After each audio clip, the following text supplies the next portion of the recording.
So, Tim, today we're going to be talking about the increase to the LRBA safe harbour interest rate, which we know for real property has gone from 5.35% to 8.85%. We spoke about in our SMSF masterclass the impact of this and what it means for trustees and what they need to think about. So maybe be interested in your comments first about, obviously the requirements and what we've seen and been exploring recently in this topic.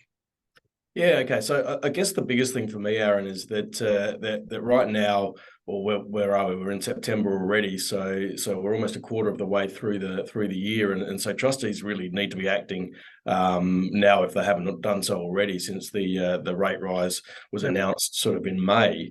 And so really there's that whole point of reviewing the existing arrangements that you have to see whether you're currently under a fixed interest arrangement, which we know under the PCG you can have for up to 5 years from a property loan point of view. But where do you sit within that 5-year period if you do have a fixed arrangement?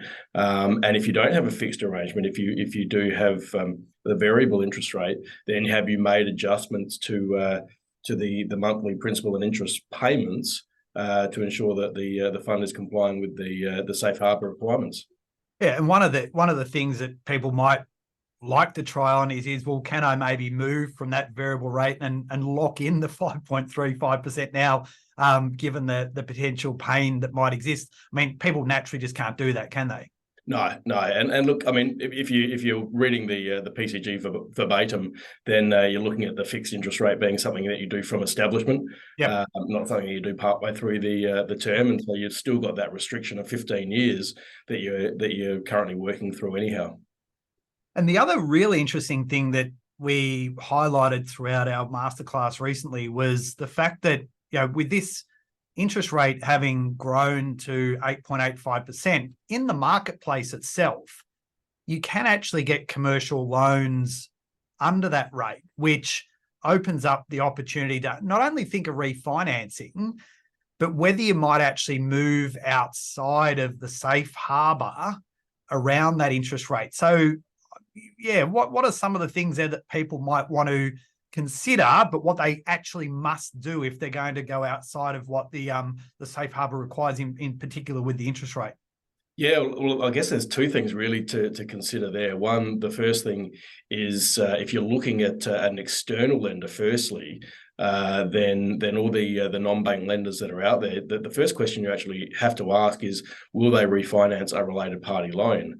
Now, we know through our research that in some instances they won't do that. And so, you're caught between a rock and a hard place there, because then the second piece, which is, well, if I want to refinance the related party loan to terms outside of the PCG 2016-5, then do I just copy the rate of these external lenders? And the short answer to that is also probably no, not from a safety point of view, because you need to effectively have been given almost like a letter of authority from the bank to say that or from the lender to say that they would provide you that loan on those terms for you to have comfort from an ATO point of view. And then in essence walk away and say, no, I'm going to do it myself, because that is in essence the length that you need to be able to go to satisfy what would be an arm's length dealing, and not just go to finder.com or whatever the case may be. It might show that you can get an interest rate at 7.3 or whatever, but unless you've got that offer in front of you, you need to really adhere to that 8.85%, because that is the safe harbour that exists based upon the terms that have been ultimately agreed to within the PCG back in 2016. Yeah, correct, and that really becomes the issue, particularly for those coming through the period of COVID and then potentially having finance issues through that, and now getting hit with the interest rate. There's a lot on people's plates at this point in time. Yeah, absolutely, and these are some of the things I think I said up front, Tim, that we talk about in our masterclass events, and we built SMSF compliance checklist, annual compliance checklist, to help people to understand these issues. So if it's something that you would like to obviously find out a little bit more about, you can get in contact with us at team@smartersmsf.com. Be more than happy to walk you through that. But that is our first masterclass of a number of them during the year. And yeah, so if you want to find out more, please get in contact with us. So Tim, thank you again for being a part of this week's video. And yeah, look forward to continuing the conversation.